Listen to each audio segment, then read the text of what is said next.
কুল্লু মান আলাইহা ফান, সবকিছু ফান হয়ে যাবে, সবকিছু ক্ষয় হয়ে যাবে, লয় হয়ে যাবে। ওয়ায়াবকা ওয়াজহু রাব্বিকা যুল জালালি ওয়াল ইকরাম, কেবলমাত্র একজন মহামহিয়ান সত্তা অবশিষ্ট থাকবেন।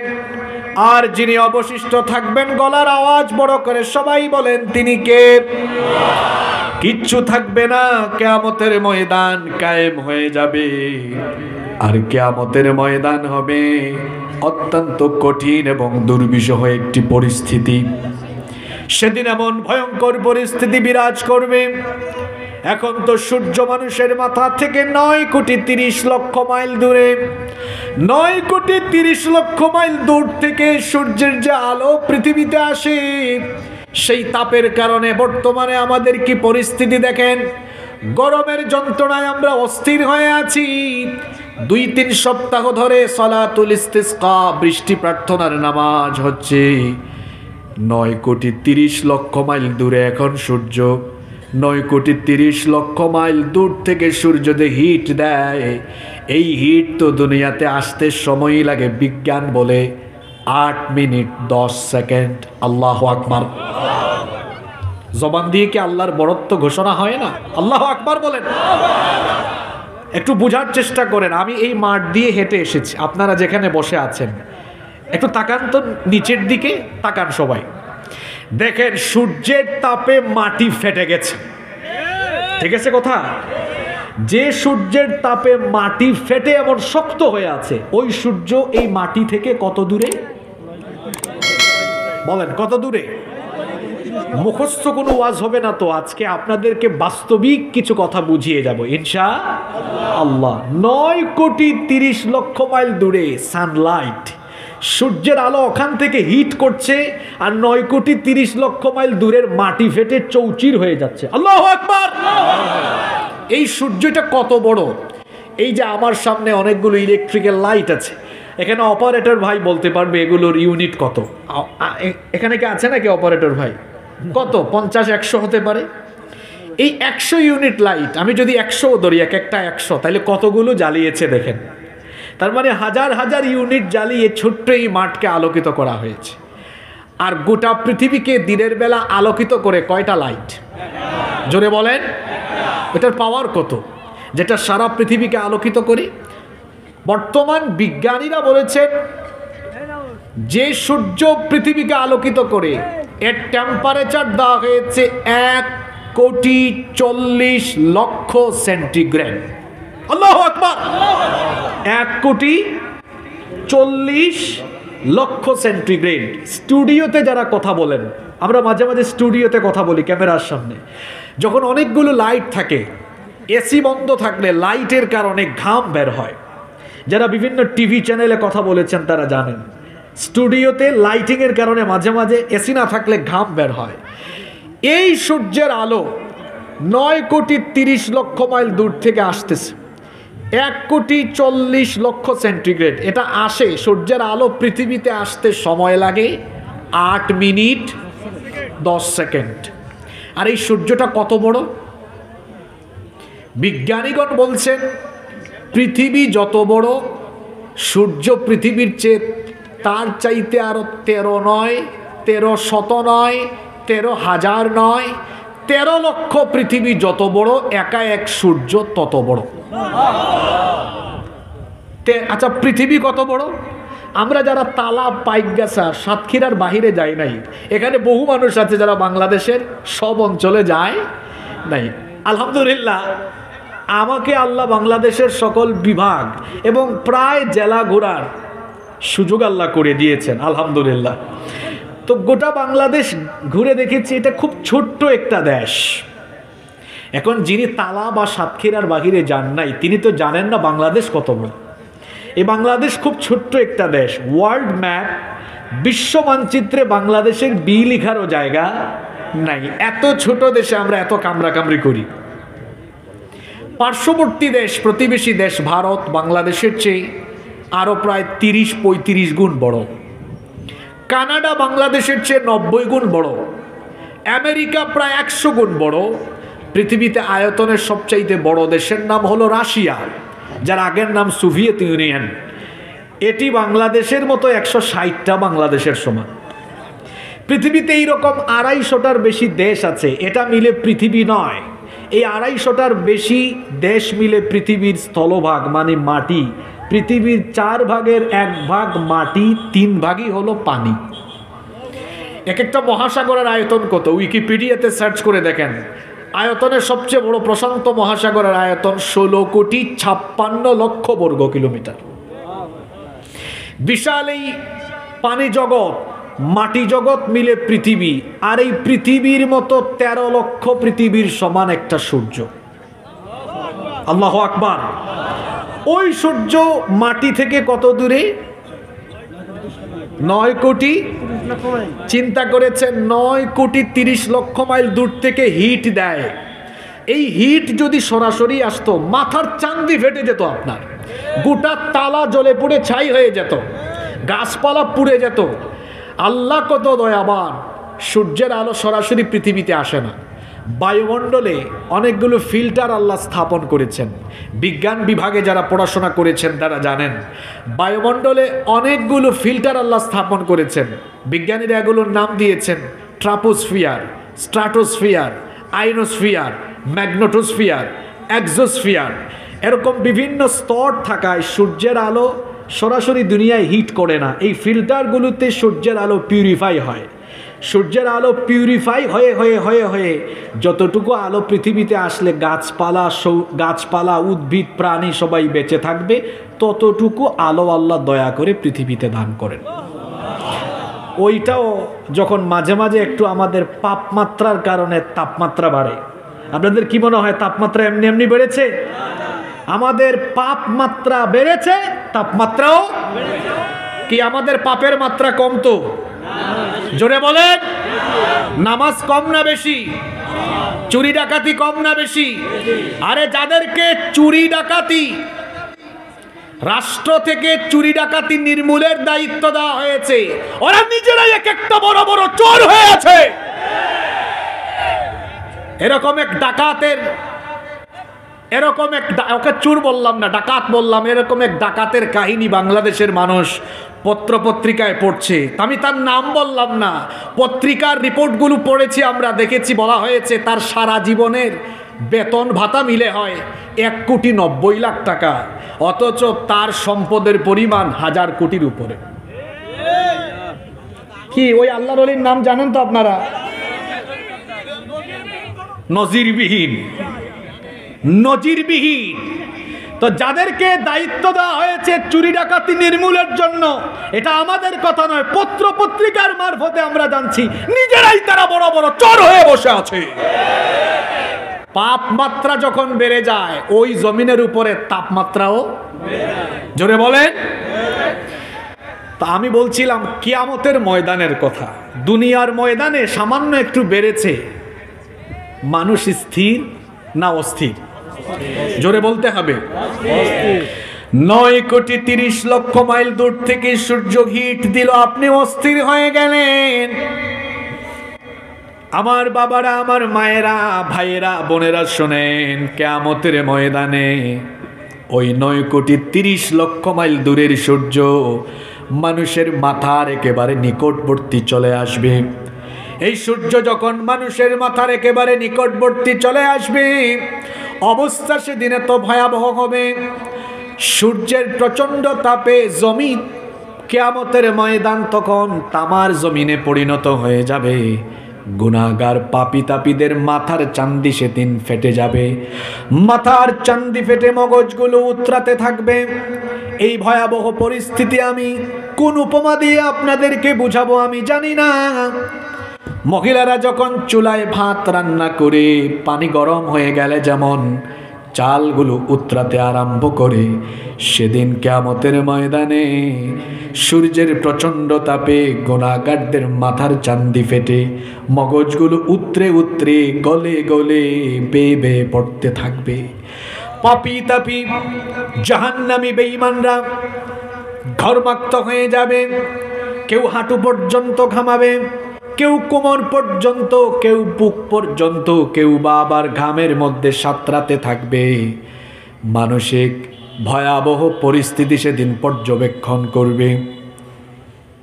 টিউবওয়েল নাই, নদী নাই, কুয়া নাই, সাগর নাই, হাউজে কাউসারের পানি ছাড়া সেদিন কোনো পানি নাই। পিপাসার যন্ত্রণায় মানুষের জিহবাটা বের হয়ে পাপি তাপি জাহান্নামী বেঈমানদের জিহবাটা বের হয়ে কুকুরের মতো নাভিস্থল পর্যন্ত ঝুলতে থাকবে। আল্লাহু আকবার। গাছপালা উদ্ভিদ কিছুই সেদিন থাকবে না, কেবলমাত্র আল্লাহর আরশের ছায়া থাকবে।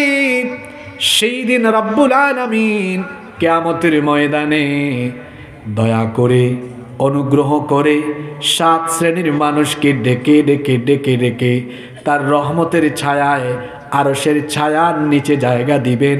পুরুষোচিত কণ্ঠে পুরুষ মানুষের মতো জবাব দিয়ে বলেন, আল্লাহ আরশের ছায়ার নিচে সেই দিন কয় শ্রেণীর মানুষকে জায়গা দিবেন? আরো জোরে বলেন, কয় শ্রেণী? ওই 7 কাতারের ভেতরে আমরা থাকতে চাই কি চাই না? আরো জোরে বলেন, থাকতে চাই কি চাই না? একটা দুইটা হাদিসের কিতাব নয়, বিখ্যাত হাদিসের অনেকগুলো গ্রন্থেই হাদিস বর্ণিত হয়েছে।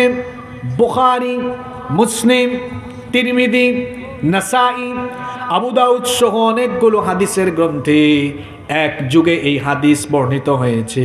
হাদিস বর্ণনাকারী সাহাবী হচ্ছেন, সর্বাধিক হাদিস যিনি বর্ণনা করেছেন, সাইয়্যিদুল মুহাদ্দিসিন আবু হুরায়রা রাদিয়াল্লাহু আনহু।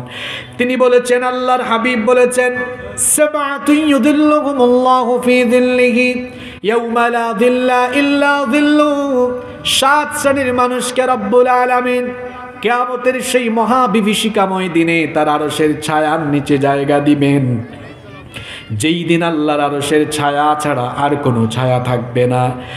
1 নম্বর হচ্ছে আল ইমামুল আদিল, ন্যায়পরায়ণ শাসক।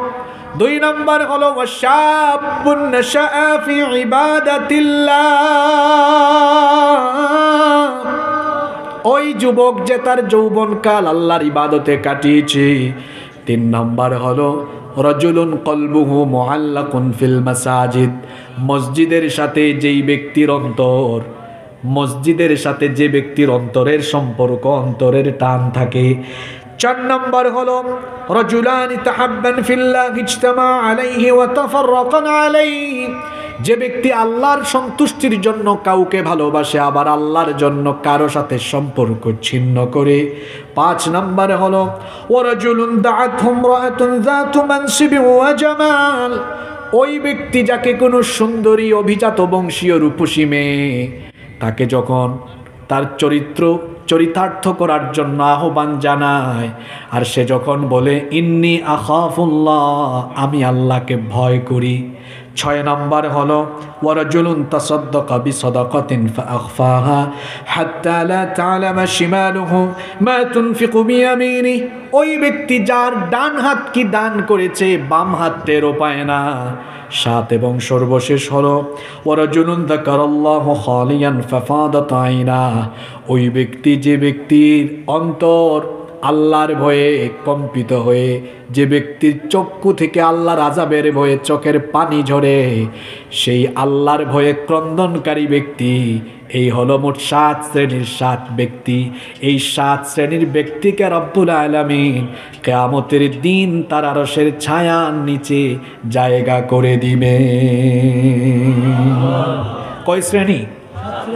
পুরুষ মানুষের মতো বলেন, আপনারা তো বেডা মানুষ, বেডি মানুষের মতো বলেন কেন? নাকি শরীফ থেকে শরীফা হয়ে গেছেন আপনার?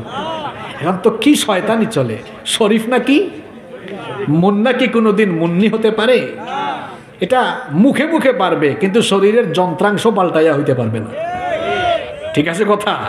এগুলো শয়তানি। ইবলিস এখন রিটায়ার্ডে চলে গিয়েছে, আর ভাবতেছে আমি আর কি জাতের শয়তানি করি, আমার চেয়ে বড় শয়তান এখন বাংলাদেশে বের হয়ে গেছে। আল্লাহ শয়তানি থেকে জাতিকে হেফাজত করেন। তাহলে আরশের ছায়ার নিচে জায়গা পাবে কয় শ্রেণীর মানুষ? আরো জোরে বলেন, কয় শ্রেণী? আমরা এই 7 কাতারে থাকতে চাই তো? কারা কারা চান না হাত তুলেন। মাশাআল্লাহ, আপনার এলাকার মানুষ খুব মনোযোগী, আলহামদুলিল্লাহ পড়েন। আমি ভাবছি আমাকে 11:30টার দিকে উঠাইছে, মানুষের মনোযোগ নাই, কিন্তু এখানে ব্যাপার দেখতেছি উল্টা, মনোযোগ আরো বাড়ছে। আলহামদুলিল্লাহ পড়েন।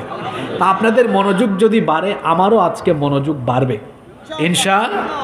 তাহলে কয় শ্রেণীর মানুষ? জোরে বলেন। এবার আসেন তো, এই 7টি গুণে গুণান্বিত হওয়া কি এতই সহজ?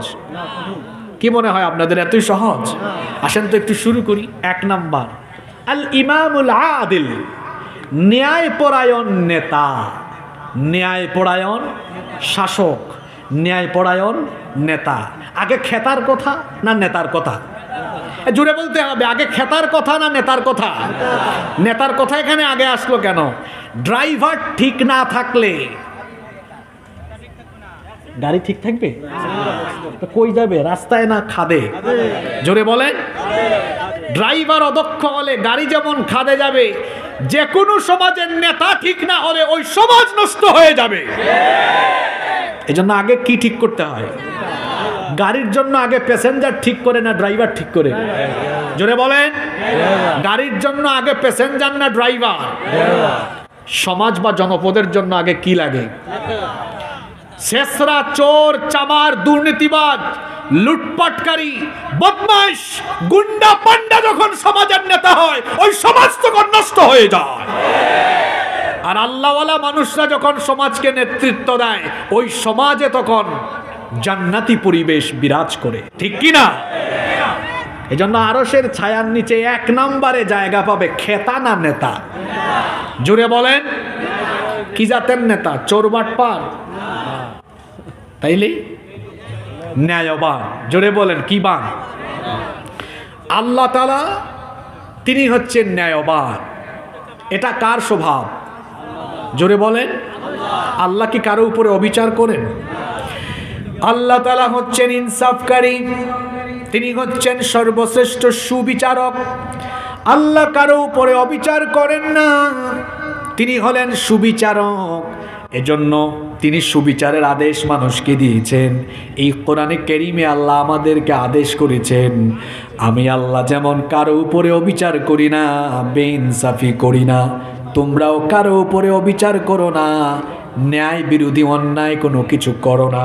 এজন্য আল্লাহ তাআলা কোরআনুল কারীমের 16 নম্বর সূরা সূরাতুন নাহলের 90 নম্বর আয়াতের মধ্যে বলেছেন, ইন্নাল্লাহা ইয়া'মুরু বিল আদলি ওয়াল ইহসান, নিশ্চয়ই আল্লাহ তোমাদেরকে ন্যায় নীতি, ইনসাফ, সুবিচার এবং সদাচারের আদেশ দিচ্ছেন। আবার কোরআনুল কারীমের 49 নম্বর সূরা সূরাতুল হুজুরাতের 9 নম্বর আয়াতে আল্লাহ আরো সুন্দর করে বললেন, ওয়া আকাসিতু ইন্নাল্লাহা ইউহিব্বুল মুকাসিতিন, তোমরা সুবিচার করো, ইনসাফ করো, কারণ সুবিচার এবং ইনসাফকারীদেরকে যিনি পছন্দ করেন, গলার আওয়াজ বড় করে সবাই বলেন তিনি কে? আল্লাহ তাআলা তার হাবিবকেও একই রকমের আদেশ দিয়েছেন, ও আমার হাবিব, আমি তো আপনাকে নবী বানিয়েছি। নবীগণ শুধু মানুষকে নামাজ রোজার কথা বলেন নাই, বরং নবীগণ মানুষদেরকে আল্লাহর ইবাদতমুখী করার পাশাপাশি নবীগণ গোটা সমাজ ব্যবস্থাকে দিনমুখী করে গড়ার জন্য কাজ করেছেন। প্রত্যেক নবীরা ছিলেন জনবান্ধব, সমাজ বান্ধব। প্রত্যেক নবীদেরকে আল্লাহ দায়িত্ব দিয়েছিলেন তারা যেন সমাজকে, জনপদকে আল্লাহর আইনের আলোকে বাস্তবায়ন করেন। আর যে কোনো সমাজে, যে কোনো জনপদে যখন বিচার ব্যবস্থা স্বাধীন থাকে না, সুবিচার থাকে না, ইনসাফ থাকে না, ওই রাষ্ট্রের মেরুদণ্ড তখন ঠিক থাকে। এজন্য আল্লাহ তাআলা তার হাবিবকে আদেশ দিয়েছেন, আমার নবী, আপনি বিচার ব্যবস্থাকে ইনসাফ ভিত্তিক করুন, সুবিচার কায়েম করুন। আল্লাহ তাআলা কোরআনুল কারীমের 4 নম্বর সূরা সূরাতুন নিসাএর 58 নম্বর আয়াতে বলছেন, ওয়া ইযা হাকামতুম বাইনান নাসি আন তাহকুমু বিল আদল ইন্নাল্লাহা নি'মা ইয়া'iদুকুম বিহি ইন্নাল্লাহা কানা সামিআন বাসীরা। আল্লাহ তাআলা বলছেন, ও আমার হাবিব, আপনি যখন মানুষের মধ্যে বিচার করবেন তখন আপনি ন্যায় বিচার কায়েম করবেন, কোনো বেইনসাফি করবেন না। আর আল্লাহর নবী তিনি যখনই কোনো বিচার করতেন, বিচারের মধ্যে কোনো বিচার করতেন না, ন্যায় বিচার নিশ্চিত করতেন। একটা ঘটনা আমার মনে পড়ে গেল, ঘটনাটা কি বলবো। আল্লাহর নবীর আদালতে একবার মাখজুমিয়া গোত্রের কুরাইশি বংশের সম্ভ্রান্ত এক মহিলা চুরি করে ধরা পড়লেন। মহিলার অপরাধ হলো তিনি চুরি করেছেন। সম্ভ্রান্ত বংশের মহিলা, মাখজুমিয়া গোত্রের মহিলা। এই মহিলাকে যখন অ্যারেস্ট করা হলো, গ্রেফতার করা হলো, গোটা মদিনায় আলোচনা আরম্ভ হলো। এই মহিলা তো সম্ভ্রান্ত বংশের একজন মহিলা। আল্লাহর নবী বিচার করতে গিয়ে তিনি তো কোরআনের আলোকে বিচার করবেন। আর মহিলা চুরি করেছে এটা যদি প্রমাণিত হয়ে যায় তো কোরআনের চোরের শাস্তি হলো তার হাত কেটে দাও। আল্লাহর নবী যদি কোরআনের আলোকে বিচার করে এই মহিলাকে শাস্তি দেন, ওই বংশের মান ইজ্জত থাকবে না। ওই বংশের মান ইজ্জত বাঁচানোর জন্য এই মহিলার বিচারের বেলা একটু হালকা পাতলা বিচার করে দিলে ভালো হয়। এজন্য সাহাবীরা বসে আলোচনা করছেন, নবীজির কাছে আমরা একটু কেউ সুপারিশ নিয়ে যাই, নবীজি যেন বিচার করার বেলায় এই মহিলাকে একটু ছাড় দেন। কিন্তু কে নবীজির কাছে এই সুপারিশ নিয়ে যাবেন, কারো কোনো সাহস হয় না। সাহাবায়ে কেরাম বসে বসে আলোচনা করছেন কাকে পাঠানো যায়। অবশেষে উসামা ইবনু যায়েদ রাদিয়াল্লাহু আনহুকে অন্যান্যরা বললেন, ও উসামা, তোমাকে নবীজি ভালোবাসেন বেশি, পছন্দ করেন বেশি, তুমি নবীজির কাছে এই সুপারিশ নিয়ে যাও। উসামা ইবনু যায়েদ রাদিয়াল্লাহু আনহু তিনি যখন এই সুপারিশ নিয়ে আল্লাহর নবীর দরবারে গেলেন, আল্লাহর নবী কথা শোনা মাত্রই পরিস্থিতি এমন হয়ে গেল, আসমান যেন তার মাথায় ভেঙে পড়ার উপক্রম হয়ে গেল। আল্লাহর নবী সঙ্গে সঙ্গে মসজিদে নববীর মিম্বরে আরোহণ করলেন। মসজিদে নববীর মিম্বরে আরোহণ করে আল্লাহর নবী সকল সাহাবীদেরকে সমবেত করে ভাষণ দিলেন, খুতবা দিলেন, বক্তব্য দিলেন। বক্তব্য দিতে গিয়ে তিনি বললেন, ও আমার সাহাবীরা শোনো, নামি দামি বংশের মহিলার বিচার করতে গিয়ে বংশের দিক বিবেচনা করে আমি যেন বিচারের রায় হালকা পাতলা করে দেই, এজন্য আমার কাছে তোমরা সুপারিশ নিয়ে আসলে। এত বড় সাহস তোমাদের কি করে হলো?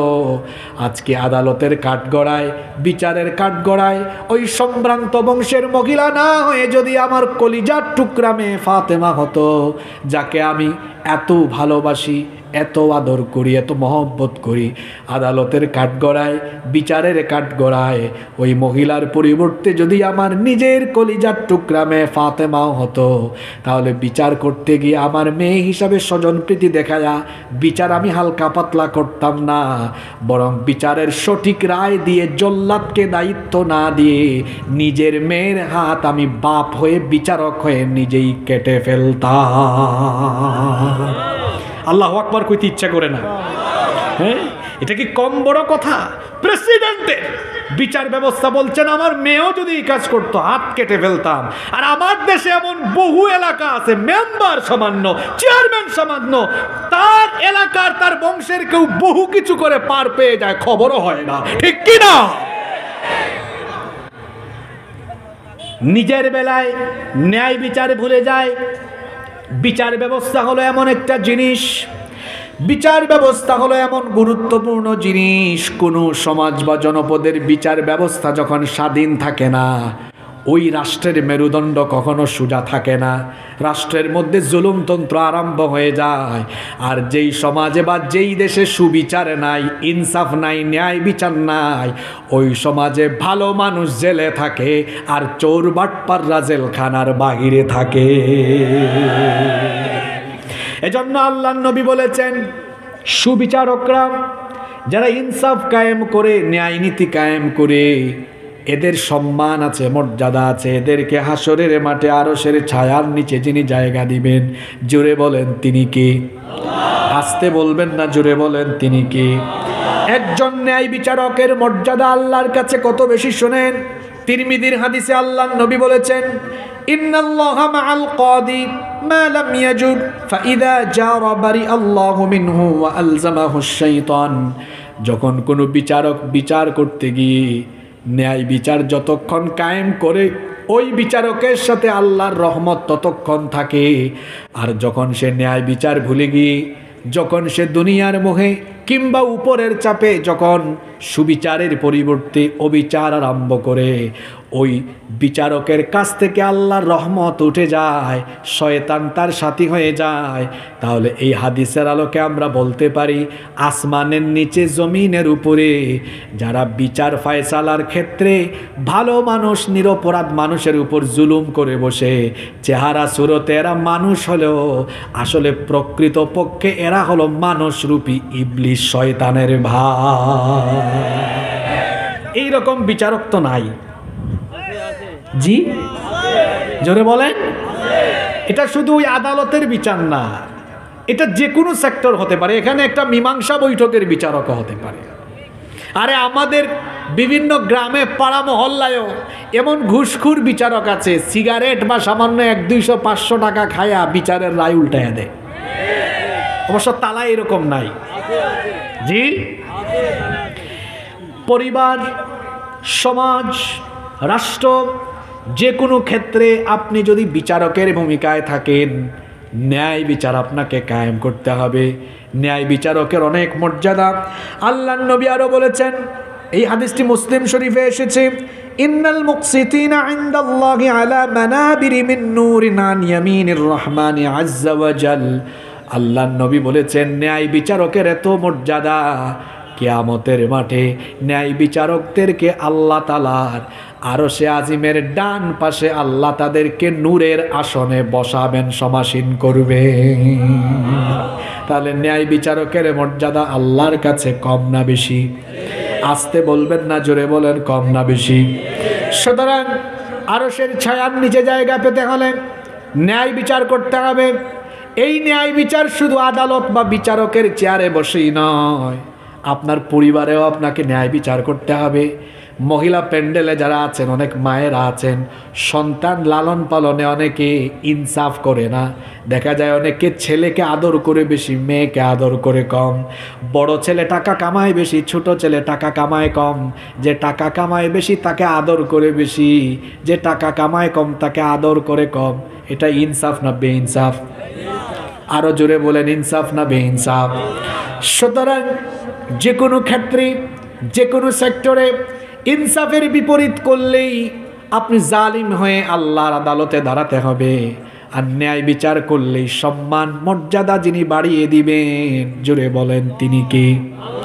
এজন্য বিচার ফয়সালার ক্ষেত্রে ইনসাফ করতে হয়, বিচক্ষণতা দিয়ে বিচার করতে হয়। এখন অবস্থা যদি এমন হয়, বিচার করতে গিয়ে আপনি দলিল প্রমাণ দিয়েও সাক্ষ্যও পাচ্ছেন না, দলিল প্রমাণও পাওয়া যাচ্ছে না, বিচারকের আসনে আসেন, তখন আপনি কি করবেন? তখন আপনি আপনার মেধা খাটাবেন, বিচক্ষণতা এবং আপনার কৌশলের ভিত্তিতে বিচার করবেন। যেরকম বিচার করেছেন সাইয়েদনা সুলাইমান আলাইহিস সালাম। সুলাইমান আলাইহিস সালাম হলেন এমন একজন নবী যাকে আল্লাহ মাত্র 13 বছর বয়সে তার বাবার রেখে যাওয়া দাউদ আলাইহিস সালামের রেখে যাওয়া সিংহাসনে বসিয়ে গোটা পৃথিবী আল্লাহ তাকে দিয়ে শাসন করিয়েছে। সেই সুলাইমান আলাইহিস সালামের বিচারিক বিচক্ষণতা কেমন ছিল শুনেন। ঘটনা তো ছোট্ট, আরেকটা মনে পড়ছে, আমি কি বলবো? দুই মহিলা বিচার নিয়ে গিয়েছে দাউদ আলাইহিস সালামের কাছে। কার কাছে? বিচার কি, অভিযোগটা কি? দুই মহিলার দুই সন্তান, দুই মহিলার দুই সন্তান এক জায়গায় ছিল। বাঘ এসে একটা সন্তানকে খেয়ে ফেললো, একটা খাইলো, বাকি আছে কয়টা? জোরে বলেন, কয়টা? এখন গন্ডগোল বাঁধলো। দুই মহিলা দাবি করে যেটা বাকি আছে ওইটা তাদের দুজনেরই সন্তান। পেশ আছে না নাই? জোরে বলেন। দুই মহিলাই দাবি করতেছে এটা তাদের সন্তান। এখন সন্তানটা আসলে কার? দুইজনই তখন গিয়েছে দাউদ আলাইহিস সালামের কাছে। দাউদ আলাইহিস সালাম দুই মহিলার কাছ থেকে ঘটনা শুনে বললেন, যে মহিলার বয়স বেশি আমার বিচারের রায় তার পক্ষে। যে মহিলার বয়স্ক এই সন্তানটাও হচ্ছে ওই মহিলার বিচারের রায় দিয়ে দিলেন। দুই মহিলা বের হয়ে যাচ্ছে, যাওয়ার সময় দেখা হয়েছে দাউদ আলাইহিস সালামের ছেলে সুলাইমান আলাইহিস সালাম। তাকে আল্লাহ অসাধারণ বিচক্ষণতা দিয়েছেন। সুলাইমান আলাইহিস সালাম ওই দুই মহিলাকে বললেন, তোমরা এখানে কেন এসেছো? তারা ঘটনা শোনালেন। সুলাইমান আলাইহিস সালাম বললেন, বিচারটা তো আমার পছন্দ হয় নাই, এই বিচারের সানি আমি আবার করি, তোমরা দুইজন কি রাজি আছো নাকি? দুইজন বলল হ্যাঁ। তখন সুলাইমান আলাইহিস সালাম বললেন, একটা চাকু নিয়ে আসো, একটা ছুরি নিয়ে আসো। দুই মহিলা তখন বললেন, ছুরি কেন আনার কথা বললেন? তিনি বললেন, তোমরা দুইজনে যেহেতু দাবি করছো এটা তোমার সন্তান, সন্তান তো একটা দাবি করতেছো দুইজন, তা আমি একটু ইনসাফ করি, ন্যায় বিচার করে দেই। আমি ছুরি দিয়ে বাচ্চাটাকে দুই টুকরা করে দুইজনকে সমান সমান করে দুই টুকরা দিয়ে দিই, ইনসাফ হবে। এখন বলেন তো, যে মহিলার সন্তান, ওই মহিলা কি কোনোদিন চাইবে নাকি তার সন্তানকে চোখের সামনে কাটা হোক? কথা বলছেন না কেন? আপনারা আমাকে আরো 1 ঘন্টা আগে উঠানো উচিত ছিল। সুর দিয়া মানুষ আটকানো যায় না, পেশাবকে আটকে দিতে পারবো? এত মজার ওয়াজ তো আরো আগে দিলে ভালো হইতো, ঠিক কি না? তো ছুরি দিয়া 2 ভাগ করি। এখন বয়সে ছোট যেই মহিলা, ওই মহিলা বলতেছে, না না, কাটার দরকার নাই, কাটার দরকার নাই। ওই মহিলাকে সন্তান দিয়ে দেন, তাও কাটিয়েন না, আর বিচার করার দরকার নাই। সুলাইমান আলাইহিস সালাম বলেন, আমার বিচারের রায় আমি পেয়ে গিয়েছি, কারণ তোমার নিজের সন্তান বলে তুমি এটাকে চোখের সামনে ছুরি দিয়া কাটা দেখতে চাও না। তিনি বলেন, আমার বাবার বিচারের রায় ছিল ভুল, এখন আমি রায় দিচ্ছি সঠিক রায়। আমার রায় হলো, বাচ্চাটা যার বয়স ছোট, ওই কম বয়সী মহিলার, এই জন্য নিজের চোখের সামনে তার বাচ্চাকে জবাই করা হোক বা 2 টুকরা হোক, এটা সে চায় না। সুবহানাল্লাহ পড়ে। এই ঘটনাটা কেন শোনালাম? একটা ভুল রায়, এর কারণে কিন্তু অবিচার কায়েম হয়ে যেতে পারে, আর একটা সঠিক রায়ের কারণে ইনসাফ কায়েম হয়ে যেতে পারে। পরিবারে, সমাজে বা রাষ্ট্রে যদি সুবিচারের পরিবর্তে অবিচার কায়েম হয়ে যায়, পরিবার, সমাজ বা রাষ্ট্রের মেরুদণ্ড ভেঙে ওই সমাজ বা রাষ্ট্রে বিশৃঙ্খলা কায়েম হয়ে যায়, আর কোনো রাষ্ট্রে যখন সুবিচার থাকে না, ওই রাষ্ট্রে তখন জালিম আর স্বৈরাচারের উত্থান হয়ে যায়। পরিবেশ খারাপ, সব কথা ভেঙে বলা যাবে না, আকলমানকে ইশারা দিলেই চলে। তাহলে যেই সমাজে সুবিচার নাই, সেই সমাজে আলেম থাকে না জালেম থাকে? সেখানে ভালো শাসক থাকে না স্বৈরাচার থাকে? কিয়ামতের ময়দানে 1 নম্বরে আরশে আজিমের নিচে, ছায়ার নিচে জায়গা পাবে নেতা না খেতা? আরো জোরে বলতে হবে, কোন নেতা, কোন শাসক যারা মানুষের মধ্যে ন্যায় বিচার ইনসাফ কায়েম করে। আল্লাহ আপনি আমাদের সবাইকে ন্যায় নীতির গুণ দিয়ে গুণান্বিত করে দেন, বলেন আমিন। আরো জোরে বলেন আমিন। 2 নম্বর হলো, যুবক ভাইরা আছে না ঘুমাই গেছে? কি যুবকরা আছে না ঘুমাই গেছে? 2 নম্বর হলো ওই যুবক, ওয়াশাবুন নাশআ ফি ইবাদাতিল্লাহ,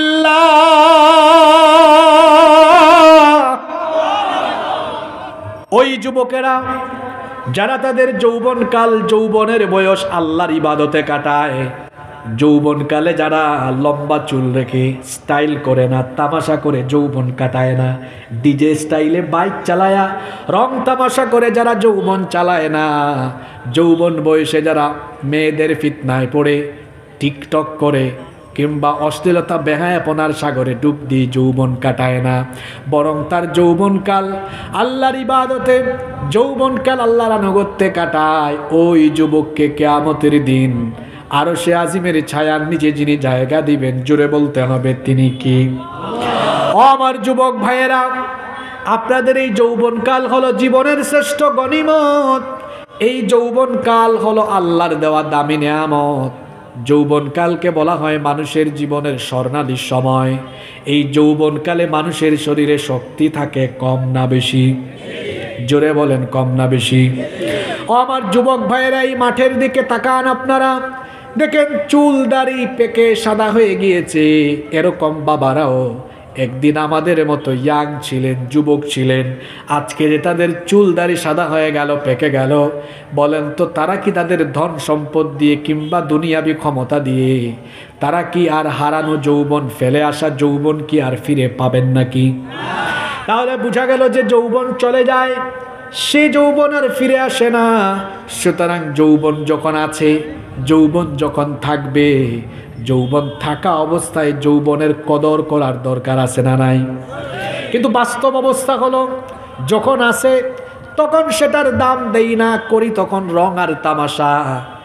যৌবনকে আমরা যেভাবে কাজে লাগানো দরকার সেভাবে আমরা কাজে লাগাই না, রং তামাশা করে করে আমরা যৌবন কাটায় দেই।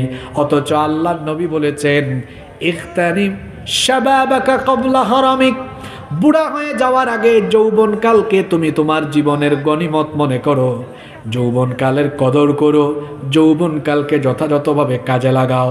প্রশ্ন হতে পারে, যৌবন আমি কিভাবে কাজে লাগাবো? যৌবন কাজে লাগানোর উপায় কি? যৌবন কাজে লাগানোর উপায় হলো যৌবন যিনি দিয়েছেন তার কাছে এই যৌবনটা ওয়াকফ করে দেওয়া। গলার আওয়াজ বড় করে সবাই বলেন তো, আমাদের যৌবন যিনি দান করেছেন তিনি কি? হ্যাঁ যুবক ভাইয়েরা, keep in your mind, youth is not a gift given by your leader। যে নেতা খেতার সামনে পিছনে চামচামি করে করে গলার আওয়াজ তুমি ব্যয় করো, যে নেতাদের সামনে পিছনে ডানে বামে তুমি পাহারাদারের মতো ঘুরঘুর করো, যৌবন তোমার নেতার দেওয়া গিফট নয়, যৌবন আল্লাহর দেওয়া গিফট। তুমি ব্যাককলের মতো বেকুবের মতো এই বেনামাজি, ঘুষখোর, সুদখোর, মাস্তান, গুন্ডা নেতা খেতার জন্য তোমার যৌবন তুমি বিলীন করে দিয়েছো। তুমি ঘুরের মধ্যে আছো, অন্ধকারে আছো তুমি, তোমাকে আলোর কথা শোনাচ্ছি আমি। এই সব রং তামাশা বন্ধ করো, ফুটুং ফাটুং বন্ধ করো। যৌবনের বয়সে রং তামাশা না করে ভোরবেলা সূর্য ওঠার আগে মুয়াজ্জিন যখন বলে হাইয়া আলাস সালাহ হাইয়া আলাল ফালাহ, মুয়াজ্জিন যখন আপনাকে শোনায় আসসালাতু খায়রুম মিনান নাওম, ঘুমের চেয়ে নামাজ উত্তম, তখন আপনি আল্লাহর আহ্বানে সাড়া দিয়ে দিনের শুরুতে আল্লাহকে একটা সাজদা দেন, ফজরের নামাজে চলে আসেন, আবার জোহর আজান হবে জোহরে চলে আসেন, আসর মাগরিব এশা 5 ওয়াক্ত আল্লাহকে সাজদা দিয়ে আল্লাহকে জানায়া দেন, আল্লাহ দেখো দেখো আমার যৌবনকাল কারো গোলামি করে আমি কাটাচ্ছি না, যৌবনকালে প্রতিটা দিন আমি 5 বার এসে গোলামি করছি কার? আস্তে বলবেন না, জোরে বলেন কার? কোরআনে কারিমের তেলাওয়াত করেন, আল্লাহর প্রতিটি বিধান জীবনে মেনে চলেন, গোটা যৌবনকাল আল্লাহর ইবাদত আনুগত্য করে যদি কাটাতে পারেন, আল্লাহ তাআলা বলেন, ও যুবক শোনো, কিয়ামতের ময়দানে তুমি যখন হাজির হবে, যখন সবাই পেরেশান থাকবে, যখন সবাই পেরেশান হয়ে দিক বিদিক ছুটাছুটি করবে একটু রহমতের আশায়, একটু দয়ার আশায়, একটু প্রশান্তির আশায়, ঠিক সেই দিনে তোমার মতো ইবাদত গোজার আল্লাহমুখী যুবককে আমি আমার আরশে আজিমের ছায়ার নিচে জায়গা করে দিব। ও যুবক ভাইয়েরা, এই যৌবনকে কার পথে ওয়াকফ করতে হবে? যুবকের আওয়াজ বুড়া মানুষের মতো হয় কেন? যুবক যুবকের মতো বলবে, এই যৌবন দিয়ে দিব কাকে? জোরে বলেন কাকে? পৃথিবীতে এই যুবকদের শক্তি দিয়ে ইসলাম প্রতিষ্ঠিত হয়েছে। আল্লাহর নবী যখন দিনের দাওয়াত আরম্ভ করেছেন, ইসলামকে শক্তিশালীকরণে, ইসলামকে প্রতিষ্ঠাকরণে যুবকরা তাদের শরীরে রক্ত দিয়েছে, জীবন দিয়েছে, শাহাদাতের নজরানা পেশ করেছে। আজ ফিলিস্তিন, চেচনিয়া, বসনিয়া, আরাকান, কাশ্মীর সহ গোটা পৃথিবীতে মুসলমানদের যে দুরাবস্থা, এই দুরাবস্থা থেকে বের হয়ে আসতে হলে মুসলিম উম্মাহ যুবকদেরকে ঐক্যবদ্ধ হয়ে তাদের শক্তিকে ইসলামের পক্ষে কাজে লাগাতে হবে। যদি তাদের সম্মিলিত শক্তিকে ইসলামের পক্ষে কাজে লাগানো যায়, পৃথিবীব্যাপী এক ইসলামের গণবিস্ফোরণ হবে, যেটা ঠেকাবার সাধ্য দুনিয়ার কারণই নয়। এজন্য যুবকদেরকে সিদ্ধান্ত নিতে হবে, আমাদের যৌবনের সবটুকু শক্তি সামর্থ্য আমরা যার পথে বিসর্জন দিব। জোরে বলেন তো তিনি কে? আরো জোরে বলেন তিনি কে? তাহলে আরশে আজিমের ছায়ায় জায়গা দিবেন কে? 3 নাম্বার হলো রাজুলুন কলবুহু মুআল্লাকুন ফিল মাসাজিদ। আপনাদের ঘুম আসছে? মোনাজাত দিয়ে দিব। খুব সুন্দর একটা পয়েন্টে এসেছি, খারাপ লাগতেছে না তো? 3 নম্বর হলো রাজুলুন কলবুহু মুআল্লাকুন ফিল মাসাজিদ। যে ব্যক্তির অন্তর মসজিদের সাথে সম্পর্কিত, মসজিদের সাথে যার অন্তরের টান আছে, জুড়ে বলেন তো কিসের সাথে? আরো জুড়ে বলেন কিসের সাথে? মসজিদের সাথে যে ব্যক্তির অন্তরের টান আছে, ওই ব্যক্তিকে আরশের ছায়ার নিচে জায়গা দিবেন কে? সত্যি করে বলেন তো, মসজিদের প্রতি কি আপনাদের টান আছে নাকি? সত্যি আছে? ঠিক আছে, আসছে, ভালো কথা। চেয়ারম্যান সাহেব এসেছেন, আমরা খুশি না বেজার? তো বলছিলাম, মসজিদের সাথে যেই ব্যক্তির অন্তরের টান আছে, ওই ব্যক্তিকে আল্লাহ আরশে আজিমের ছায়ার নিচে জায়গা দিবেন। বলছিলাম সবাই একটু সত্যি করে বলেন তো, মসজিদের প্রতি টান আছে তো? সত্যি আছে তো? আমার ইমাম সাহেব ভাই এখানে হাজির। আমি ইমাম সাহেবকে বলে প্রশ্ন করে আপনাদেরকে শরম দিতে চাই না, যদি সত্যি সত্যি মসজিদের সাথে আপনাদের টান থাকতো, ফজরের নামাজে মসজিদে জায়গা দেওয়া সম্ভব হতো না। এইটাও ঠিক, আগেরটাও ঠিক। এখন আমি ঠিক ধরবো কোনটা বলো? কথা বুঝেন নাই? বলেছি মসজিদের সাথে টান আছে কিনা? জি হুজুর আছে। আবার যখন বললাম যে ফজরের নামাজে কেমন অবস্থা, বেশিরভাগ মসজিদের অবস্থা হলো টেনে টুনে এক কাতারও করা যায়। এটা ভালো লক্ষণ না খারাপ লক্ষণ? মসজিদের সাথে সম্পর্ক কেমন হওয়া চাই? মনোযোগ আছে তো? মনোযোগ দেন। আমাদের প্রিয় নবী, দয়ার নবী, মায়ার নবী, রাহমাতাল লিল আলামিন মুহাম্মাদুর রাসূলুল্লাহ সাল্লাল্লাহু আলাইহি ওয়াসাল্লাম মসজিদের সাথে তার সম্পর্কটা কেমন ছিল শুনেন। আল্লাহর নবী দুনিয়া থেকে চলে যাওয়ার কয়েকদিন আগে প্রচণ্ড রকমের অসুস্থ হয়ে পড়লেন। এত অসুস্থতা, তিনি বিছানা থেকে উঠতে পারেন না, বিছানা থেকে উঠে বসতে পারেন না, একাকী দাঁড়াতে পারেন না, হাঁটা চলা করতে পারেন না। প্রচণ্ড রকমের যখন অসুস্থতা তাকে ঘিরে ধরল, সেই সময়ও আল্লাহর নবী কি করেছেন শোনেন। আম্মা জান আয়েশা রাদিয়াল্লাহু আনহার ঘরে নবীজি আছেন। তিনি বললেন, দুজন সাহাবীকে ডাকো, আমি ঘরে নামাজ পড়তে চাই না, মসজিদে যেতে চাই। আম্মা জান আয়েশা রাদিয়াল্লাহু আনহাকে বললেন, আয়েশা আমার গোসলের ব্যবস্থা করো, অজুর ব্যবস্থা করো। আল্লাহর নবী এই অবস্থায় অজু করলেন, গোসল করলেন, দাঁড়াতে পারেন না, একাকী হাঁটতে পারেন না। দুজন সাহাবীকে ডেকে এনে দুজন সাহাবীর কাঁধের উপরে ভর করে মসজিদে নববীতে হাজির হয়েছেন, নামাজে ইমামতি করেছেন, খুতবা দিয়েছেন। খুতবা দিতে গিয়ে আল্লাহর নবী সাহাবীদেরকে বলেছিলেন, আমার সাহাবীরা শোনো, আল্লাহ রাব্বুল আলামিন এই পৃথিবীর সকল সম্পদ দুনিয়ার একজন ব্যক্তিকে দিতে চেয়েছিলেন, আর সেই ব্যক্তি দুনিয়ার সকল সম্পদকে উপেক্ষা করে তার মালিকের সাথে দিদার লাভকে তিনি পছন্দ করেছেন, প্রায়োরিটি দিয়েছেন। আল্লাহর নবীর এই বক্তৃতা কেউ বুঝতে পারলেন না, কিন্তু আল্লাহর নবীর সবচেয়ে কাছের বন্ধু, বয়োবৃদ্ধ জ্ঞান বৃদ্ধ সাহাবী আবু বকর রাদিয়াল্লাহু আনহু আল্লাহর নবীর জবান থেকে এই বক্তৃতা শুনে বাচ্চা শিশুর মতো ক্রন্দন করে উঠলেন। তখন সাহাবীরা বললেন, ভাই আবু বকর, আল্লাহর নবীর কথা শুনে আপনি এত কাঁদেন কেন? নবীজি কান্নাকার কথা বললেন, কিন্তু আপনি কেন কাঁদছেন? কি মনে করে কাঁদেন?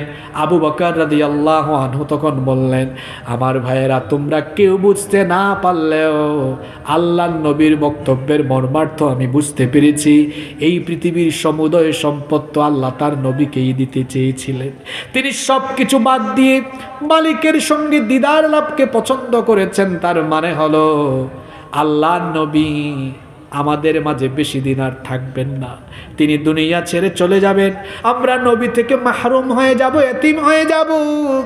এই জন্য নবীজির বিয়োগ আমি কিভাবে সহ্য করব? মাথায় আসা মাত্রই আমি চোখের পানি ধরে রাখতে পারলাম না, বুকটা ফেটে যাওয়ার মতো অবস্থা আমার হয়েছে। আল্লাহর নবী সেদিন নামাজে ইমামতি করলেন, ঘরে গেলেন। সেই দিন তিনি মাগরিবের নামাজে ইমামতি করলেন। আল্লাহর নবীর প্রচণ্ড জ্বর বেড়ে গেল, মাথা ব্যথা বেড়ে গেল। আল্লাহর নবীর এমন অবস্থা, ঘরের মধ্যে যাওয়ার পরে বেহুশ হয়ে গেলেন। এই রকম অবস্থার মধ্যে এশার আজান হয়ে গেল। নবীজির হুশ আসলো, জিজ্ঞেস করলেন, আয়েশা এখন কোন সময়? আম্মা জান আয়েশা রাদিয়াল্লাহু আনহা বললেন, নবী গো এখন এশার সময়।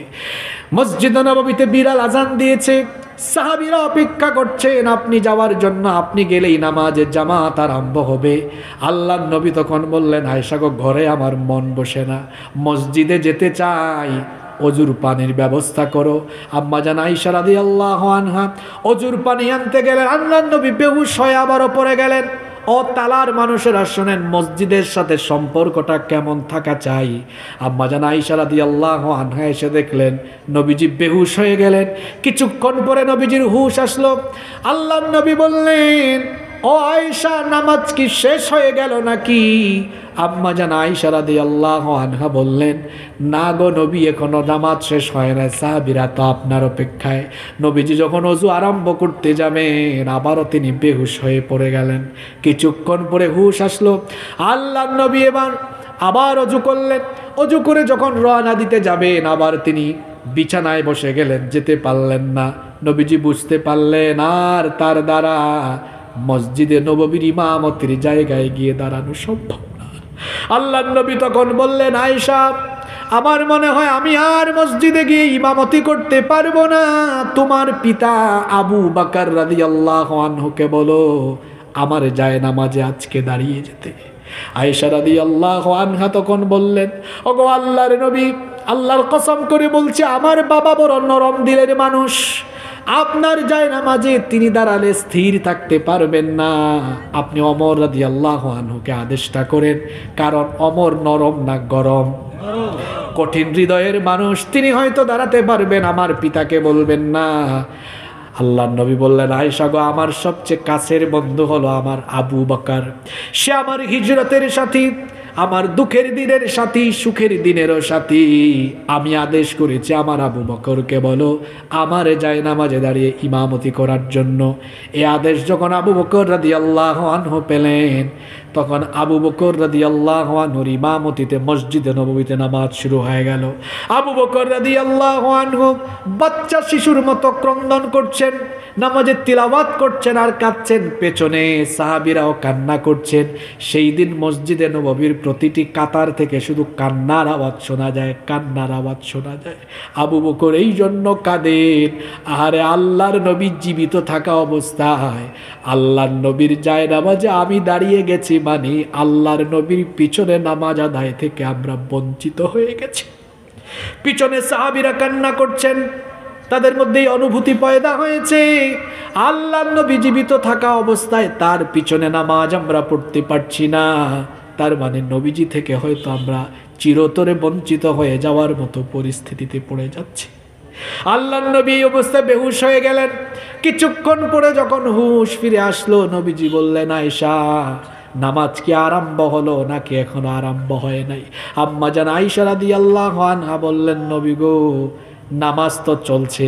আল্লাহর নবী বললেন, তাড়াতাড়ি করে মসজিদে নববীর দিকের জানালাটা খোলো, নামাজের দৃশ্য আমি নিজের চোখে দেখতে চাই। মসজিদে নববীর দিকের জানালাটা খুলে দেওয়া হলো। আল্লাহর নবী নামাজের এই দৃশ্য দেখলেন, দেখে তার চোখের কোণে পানি চলে আসলো। আম্মা জান আয়েশা রাদিয়াল্লাহু আনহা বললেন, ওগো আল্লাহর নবী নামাজের এই দৃশ্য দেখে আপনার চোখে পানি আসলো কেন, ক্রন্দন করলেন কেন? আম্মা জান আয়েশা রাদিয়াল্লাহু আনহাকে নবীজি তখন বললেন, আয়েশা গো এটা কোনো দুঃখের পানি নয়, এটা হলো আনন্দের পানি। এই যে আমার অনুপস্থিতিতে আমার সাহাবীরা মসজিদে এত সুন্দর করে জামাতে নামাজ আদায় করছে, এই নামাজের পরিস্থিতি, এই দৃশ্য বাস্তবায়ন করার জন্য আমি মক্কার জমিনে আমার শরীর থেকে রক্ত দিয়েছি, সাফা পাহাড়ে রক্ত ঝরিয়েছি, তায়েফে উহুদে আমার রক্ত ঝরেছে, অসংখ্য সাহাবীরা জীবন দিয়েছে। রক্ত ত্যাগ আর শাহাদাতের বিনিময়ে যে সুন্দর দৃশ্য আমি পৃথিবী থেকে যাওয়ার আগে দেখলাম, এটা দেখে আমার মধ্যে এই অনুভূতি পয়দা হয়েছে, আমার কাছে মনে হয়েছে আমি না থাকলেও কিয়ামত পর্যন্ত এভাবে আমার উম্মতেরা আজান হলেই মসজিদে এসে মসজিদে তারা জামাতের সাথে নামাজ আদায় করবে। যে আশাটা আল্লাহর নবী করে গেলেন, সেই আশা কি আমরা পূরণ করতে পারছি? কথা বলছেন না কেন আপনারা? মাহফিলে তো মানুষের জায়গা হয় না, আজান হয়ে গেলে মসজিদ হাহাকার করে আফসোস করে মসজিদে মানুষ হয় না। আল্লাহর নবীর সময়ে মসজিদগুলো টাইলস করা ছিল না, এত সুন্দরও ছিল না। আমাদের গ্রামের মসজিদগুলো এখন পাকা। আল্লাহর নবীর সময়ে মসজিদ ছিল কাঁচা, মুসল্লি ছিল পাকা। আর আমাদের সময়ে মসজিদ হয়েছে পাকা, মুসল্লি হয়েছে কাঁচা। আল্লাহর নবীর সময়ে মসজিদের ছাদ ছিল খেজুর পাতার ছাউনি, নিচে কোনো টাইলস ছিল না, নিচে কোনো কার্পেট ছিল না। গ্রীষ্মকালে যখন সাজদা দেওয়া হতো, কপালে নাকে মরুভূমির বালি লেগে যেত, অল্প বৃষ্টি হলে অঙ্গ প্রত্যঙ্গে কাদা লেগে যেত, এই পরিস্থিতি। কিন্তু আজান হলে মসজিদ ফিলাপ, মসজিদে মুসল্লি আর মুসল্লি, কাঁচা মসজিদ, মুসল্লি পাকা। আর আমাদের মসজিদগুলো এখন হয়েছে অত্যাধুনিক আর পাকা, কিন্তু নামাজের সময় হয়ে গেলে মুসল্লির অভাবে মসজিদ থাকে এখন ফাঁকা।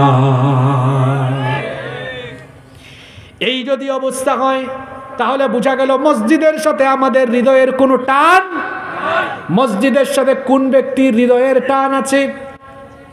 আজান হয়ে গেলেই মসজিদের দিকে যার অন্তর ঝুঁকে পড়ে, সব কাজ বাদ দিয়ে যে ব্যক্তির অন্তর মসজিদের দিকে ছুটতে থাকে, ওই ব্যক্তির অন্তরের সাথে মসজিদের টান আছে। আর যার অন্তরের সাথে মসজিদের টান আছে, আরশে আজিমের ছায়ার নিচে কিয়ামতের দিন তাকে যিনি জায়গা করে দিবেন তিনি কি? কষ্ট হচ্ছে আপনাদের? মাশাআল্লাহ, আমি তো দেখতে পাচ্ছি আমার ভাই ভাইস চেয়ারম্যান সাহেব এসছেন, আমার সাথে পরিচয় আছে আগে, খুবই আলেম প্রিয়, কোরআন প্রিয় মানুষ। আমি তাকে ধন্যবাদ জানাচ্ছি, আজকের মাহফিল থেকে মোবারকবাদ জানাচ্ছি। আল্লাহ উনাকে আরো সম্মানিত করেন, বলেন আমিন। আমরাও আলোচনার শেষ পর্যায়ে চলে আসছি, আপনারা কেউ থাকলে দোয়া চাওয়ার জন্য দোয়া চাইবেন ইনশাআল্লাহ। কষ্ট হচ্ছে আপনাদের? আর একটু আগে দিতে পারলে আমি আরো মন ভরে শোনাইতে পারতাম। আমরা আরো 10-15 মিনিট থাকতে পারবো না? 4 নম্বর হলো ওই শ্রেণীর মানুষ, ওয়ারাজুলানি তাহাব্বান ফিল্লাহি ইজতামা আলাইহি ওয়া তাফাররাকানা আলাইহি, যে ব্যক্তি কারো সাথে সম্পর্ক করবে আল্লাহর সন্তুষ্টির জন্য, কারো সাথে সম্পর্ক কাটাপ করবে আল্লাহর সন্তুষ্টির জন্য। অর্থাৎ আমাদের কারো সাথে সম্পর্ক হবে কার জন্য? কারো সাথে বন্ধুত্ব হবে কার জন্য? কারো সাথে সম্পর্ক ছিন্ন হবে, কারো সাথে সম্পর্ক বাদ দিয়ে দিব কার জন্য? অর্থাৎ আল্লাহর দ্বীনের প্রতি যার দরদ আছে তার সাথে আমার সম্পর্ক আছে, আল্লাহর দ্বীনের সাথে যার দুশ্মনী তার সাথে আমারও দুশ্মনী। অর্থাৎ আমাদের সব কিছু হবে আল্লাহর সন্তুষ্টির জন্য। যে ব্যক্তি আল্লাহকে ভালোবাসে, রসুলকে ভালোবাসে, আলেম ওলামাকে ভালোবাসে, ইসলামকে ভালোবাসে, তাকে আমি ভালোবাসি। যে ব্যক্তি আল্লাহর দ্বীনকে ভালোবাসে না, যে ব্যক্তি ইসলামকে ভালোবাসে না, যার ইসলাম ভালো লাগে না, কোরআন ভালো লাগে না, ওই ব্যক্তিকে আমারও ভালো লাগে। সম্পর্ক হবে কার জন্য? কারো সাথে সম্পর্ক কাট হয়ে যাবে কার জন্য? এজন্য নবীজি বলেছেন, মান আহাব্বা লিল্লাহ ওয়া আবগাদা লিল্লাহ ওয়া আতা লিল্লাহ ওয়া মানা লিল্লাহ ফাকাদ ইসতাকমালাল ঈমান। যে ব্যক্তি আল্লাহর জন্য কাউকে ভালোবাসে, আবার আল্লাহর জন্য কাউকে ঘৃণা করে, আল্লাহর জন্য কাউকে দান করে, আবার আল্লাহর সন্তুষ্টির জন্য কোথাও দান করা থেকে বিরত থাকে, ফাকাদ ইসতাকমালাল ঈমান, তার ঈমানটা পরিপূর্ণ হয়ে গেল। কোনো ব্যক্তিকে আমি দান করব, সহযোগিতা করব, আমি কারো সাথে সম্পর্ক তৈরি করব আল্লাহকে খুশি করার জন্য, আবার কারো সাথে আমার সম্পর্কই থাকবে না, সে যদি আল্লাহর দ্বীনের দুশ্মন হয়ে থাকে, আলেম ওলামার দুশ্মন, ইসলামের দুশ্মন হয়, তার সাথে আমার কোনো সম্পর্ক। মনে রাখবেন, অসৎ বন্ধুদের সাথে চলাফেরা করার কারণে কিয়ামতের দিন এটা আপনার জন্য আফসোসের কারণ হয়ে যেতে পারে। সূরা ফুরকানের 27 নম্বর আয়াতে আল্লাহ তাআলা বলছেন, ওয়ায়াউমা ইয়া'দু-যলিমু আলা ইয়াদাইহি ইয়াকুলু ইয়া লাইতানি ইত্তাখাযতু মা'আর রাসূলি সাবিলা। আল্লাহ তাআলা বলছেন সেই দিন জালেমেরা তাদের দুই হাত কামড়ে কামড়ে আফসোস করবে, আফসোস দুনিয়াতে যখন ছিলাম কেন আমি রাসূলের তরিকা অনুসরণ করলাম না। যারা রাসূলকে ভালোবেসে জীবন যাপন করতো, রাসূলের অনুসরণকারী ছিল, কেন তাদেরকে আমার বন্ধু বানালাম না। আফসোস করে করে এরা আরো বলবে, ইয়া ওয়াইলাতা লাইতানি লাম আত্তাখিয ফুলানান খলিলা। আফসোস, দুর্ভাগ্য আমার জন্য, অমুক ব্যক্তির সাথে যদি আমি সম্পর্ক না করতাম, তার সাথে যদি আমি চলাফেরা না করতাম, আজ আমি হাসরের ময়দানে বেঁচে যেতাম। আল্লাহর আয়াতগুলো ভালো করে শোনেন। আজ আপনি যে বেনামাজি, আল্লাহর দ্বীনের দুশমন, আলেম উলামার দুশমন, ইসলামের দুশমন জেনেও দুনিয়াবি স্বার্থে আপনি যার সাথে সম্পর্ক ঠিক রেখেছেন, কিয়ামতের দিন আফসোস করে বলবেন, লাম আত্তাখিয ফুলানান খলিলা। আমার বাপের কিচ্ছা না কোরআনের আয়াত। এরপরেও মাথায় ঢুকে না, শয়তান কি মাথায় পেশাব করে দিয়েছেন? হ্যাঁ, আর কিভাবে বুঝালে আপনাকে আমি বুঝাতে পারব? এখনো সময় আছে, ভালো হয়ে যান। নইলে আল্লাহ সূরা ফুরকানের 28 নম্বর আয়াতে বলেছেন, দুই হাত কামড়ায় কামড়ায় তখন বলবেন, লাম আত্তাখিয ফুলানান খলিলা। তাকে যদি আমার বন্ধু না বানাতাম, আমি তো নাম ধরে আপনাকে বলতে পারবো না, আপনি বুঝে নিতে হবে। যেই ব্যক্তি আল্লাহর দ্বীনের দুশমন, কুরআনের দুশমন, ইসলামের দুশমন, তার সাথে সখ্যতা, তার সাথে বন্ধুত্ব, হাসরের মাঠে বলবেন, হায় হায় যদি তার সাথে না চলতাম বাঁচতাম, তার সাথে ছিলাম বলে আজকে মরলাম। ঠিক কি না? সুতরাং হাসরের মাঠে জিল্লতির আগে দুনিয়াতে থাকাকালীন ভালো হয়ে যাওয়ার একটা সুযোগ আমার কাছে আছে না নাই? এজন্য আল্লাহর নবী বলেছেন, কাউকে ভালোবাসো আল্লাহর সন্তুষ্টির জন্য। যেমন আমাকে আপনারা ভালোবাসবেন কার জন্য? আবার আমি যদি আল্লাহ রসুলের পথ থেকে বিচ্যুত হয়ে যাই, আমাকে আপনারা ঘৃণাও করবেন কাকে খুশি করার জন্য? তার মানে বোঝা গেল আমাদের সম্পর্ক হবে বা সম্পর্ক ছিন্ন হবে কার জন্য? এই ব্যক্তিদেরকে কিয়ামতের দিন আরশে আজিমের ছায়ার নিচে যিনি জায়গা দিবেন, জোরে বলেন তিনি কি? 5 নম্বরে হলো সেই ব্যক্তি, ওয়ারাজুলুন দাআতহু ইমরাআতুন যাতু মানসিবিন ওয়া জামাল। ওই যুবক যাকে কোনো অভিজাত বংশীয় সমৃদ্ধ বংশের কোনো সুন্দরী রূপসী নারী তাকে যখন কুপ্রস্তাব দিল, আর সেই যুবক তখন বলল, ইন্নী আখাফুল্লাহ, আমি তোমার রূপ সৌন্দর্যের চাইতে আল্লাহকে বেশি ভয় করি। আল্লাহকে ভয় করে জিনা থেকে, বেবিচার থেকে, সুন্দরী নারীর, সুন্দরী মেয়ের ফিতনা থেকে নিজের চরিত্রকে সেভ করলো। ওই যুবককে আরশে আজিমের ছায়ার নিচে জায়গা দিবেন কে? যুবক, এটা তোমার জন্য বড় চ্যালেঞ্জের ব্যাপার, কারণ তোমার চরিত্র এমন।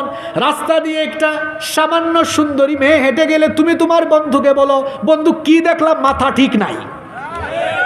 তার মানে তোমার মন মানসিকতায় সমস্যা আছে, চরিত্রে ঝামেলা আছে। ও আমার যুবক ভাইয়েরা, চরিত্র বানাতে হবে ইউসুফ আলাইহিস সালামের মতো। তুমি আর কি হ্যান্ডসাম যুবক, তুমি আর কি সুন্দর, তুমি আর কি কিউট বয়। ইউসুফ আলাইহিস সালাম, যাকে আল্লাহ তাআলা দুনিয়ার অর্ধেক সৌন্দর্য দিয়েছেন, সুবহানাল্লাহ। এই দুনিয়ার অর্ধেক সৌন্দর্য আল্লাহ তাআলা তার নবী ইউসুফ আলাইহিস সালামকে দান করেছিলেন, যাকে দেখে মিশরের সেই যুগের সুন্দরী মেয়েরা ফল কাটতে গিয়ে তাদের হাতের আঙ্গুল কেটে ফেলেছে, টেরও পায় নাই। সুবহানাল্লাহ।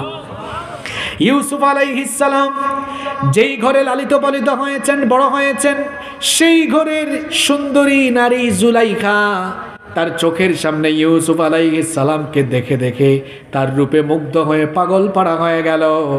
একদিন সে নির্জনে তার দাসীর মাধ্যমে ইউসুফ আলাইহিস সালামকে তার খাস কামরায় তার বেডরুমে আমন্ত্রণ করলো। 7টি দরজা ছিল, সবগুলো দরজা লক করে দিল, তালা লাগিয়ে দিল। তারপরে বলল, ইউসুফ, এই ঘরে আসতে 7টা দরজা আছে, সব দরজা লক করে দিয়েছি, চাবি আমার কাছে, কেউ এখানে আসবে না। তুমি আমি এই ঘরে যা করব কেউ দেখবে না, কোনোদিন জানবেও না। আসো, আমার কামনা বাসনা পূরণ করো, আমার এই ইচ্ছা তুমি পূরণ করো। ইউসুফ আলাইহিস সালাম তখন দুষ্ট নারী জুলাইখাকে বললেন, কি নির্বুধের মতো তুমি কথা বলো, তুমি বলছো কেউ এখানে দেখবে না, জানবে না। কেউ যদি এখানকার এই রুমের কাজ কারবার নাও দেখে, নাও জানে, একজন সব দেখেন, সব জানেন, তিনি কি? আমি ওই আল্লাহকে ভয় করি, আমি তোমার এই কুপ্রস্তাব মেনে নিতে পারি না। জুলাইখার এই কুপ্রস্তাব তিনি রিজেক্ট করলেন, প্রত্যাখ্যান করলেন। তিনি জানেন দরজাগুলো বন্ধ, দরজাগুলো লক করা, কিন্তু তারপরেও আল্লাহর ভয়ে, আল্লাহকে রাজি খুশি করার জন্য ওই তালা লাগানো দরজাগুলো দিয়ে তিনি যখন একটা দৌড় মারলেন, আল্লাহ তাআলা খুশি হয়ে গিয়ে 7টি দরজা, সবগুলো দরজার তালা আল্লাহ তার কুদরত দিয়ে খুলে দিয়ে ইউসুফ আলাইহিস সালামের জন্য সব দরজা আল্লাহ ওপেন করে দিলেন। এটার নাম ইউসুফি চরিত্র। আমার যুবক ভাইদেরকে এরকম চরিত্র বানাতে হবে। তুমি বিয়ের আগে কত ঘাটের পানি খাও, তোমার বউ তুমি ভালো পাবা না, তোমার চরিত্রতে ঝামেলা আছে। আর যারা কলেজে বিশ্ববিদ্যালয়ে পড়াশোনা করো, তাদেরকে বলছি, পড়াশোনাকালীন সময়ে মেয়েদের পিছনে ঘুরঘুর করো না, এটা অসভ্য ছেলেদের কাজ। তুমি এই বয়সে পড়াশোনায় মনোযোগী হও, চরিত্র ঠিক করো। তোমার কেরিয়ার ভালো হলে চরিত্র যদি ঠিক হয়, এই তালার হাজার হাজার সুন্দরী মেয়ের বাপ তোমার কাছে মেয়ে বিয়ে দেওয়ার জন্য তোমার পিছে ঘুরঘুর ঘুরঘুর করবে। তুমি অসভ্য ছেলের মতো মেয়েদের পিছনে ঘুরঘুর করো না, নিজের চরিত্র ঠিক করো, তাহলে তোমার পিছে মানুষ ঘুরবে। নিজেকে ওই যোগ্যতায় নিয়ে যাও। আল্লাহ সব যুবকদেরকে কবুল করেন। 6 নম্বর হলো ওই ব্যক্তি, ওয়ারাজুলুন তাসাদ্দাকা বিসাদাকাতিন ফাআখফাহা হাত্তা লা তা'লামা শিমালুহু মা তুনফিকু বিয়ামিনিহি। যেই ব্যক্তির ডান হাত কি দান করলো, বাম হাতও তার খবর পেল না। মানে যে ব্যক্তি গোপনে গোপনে দান সৎকা করে, হাত দান সৎকা প্রকাশ্যেও করতে হয়, গোপনে গোপনেও করতে হয়, দুটাই ভালো। কিন্তু প্রকাশ্যে দান সৎকা করলে কোনো ক্ষতি নাই, বরং মনের উদ্দেশ্য যদি এটা থাকে, আমি প্রকাশ্যে দান করলে আমাকে দেখে আরও বহু মানুষ উদ্বুদ্ধ হবে, কোনো অসুবিধা নাই। কিন্তু যদি মনের নিয়ত থাকে এটা আমি দিলে মানুষ জানবে, মানুষ জানবে, এই নিয়তে দিলে সেটা হয়ে যাবে রিয়া, এই দান আর কবুল হবে। কিন্তু মানুষকে উদ্বুদ্ধ করার জন্য আর আল্লাহ সন্তুষ্টির উদ্দেশ্যে দিলে, আমার মনের খবর আপনি জানেন না, আপনার মনের খবর আমি জানি না, কিন্তু সবার মনের খবর জানেন কে? প্রকাশ্যে দান করার পাশাপাশি গোপনে গোপনেও দান করবেন। গোপনে গোপনে আপনি মানুষকে সহযোগিতা করবেন। আমাদের সমাজে আমাদের অনেক অসহায় ভাই বোন আছে না নাই?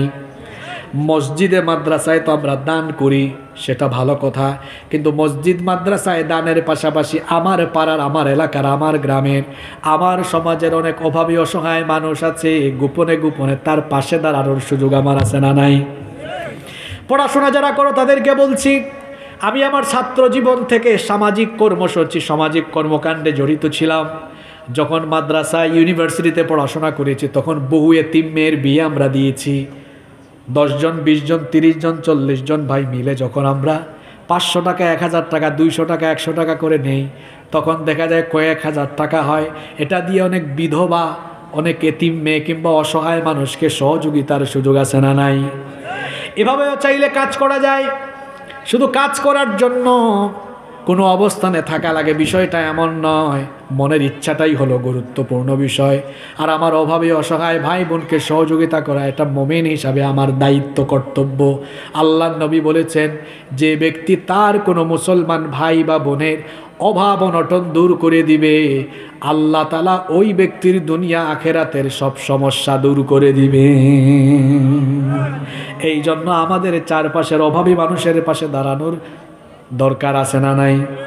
এভাবে যারা গোপনে গোপনে মানুষের পাশে দাঁড়ায়, গোপনে গোপনে দান করে এদেরকে আল্লাহ ভালোবাসেন, আর এদেরকে আরশে আজিমের ছায়ার নিচে হাসরের ময়দানে জায়গা দিবেন কি? 7 এবং সর্বশেষ হলো ওয়ারাজুলুন যাকারাল্লাহু খালিয়ান ফাফাদাত আইনা, ওই ব্যক্তি, যেই ব্যক্তি নীরবে নিভৃতে একাকী আল্লাহর ভয়ে চোখের পানি ঝরায়। কথায় আছে শেষ ভালো যার সব ভালো তার। এই পয়েন্টটা ছোট বড় সকলে আপনারা মনোযোগ দিয়ে শোনেন।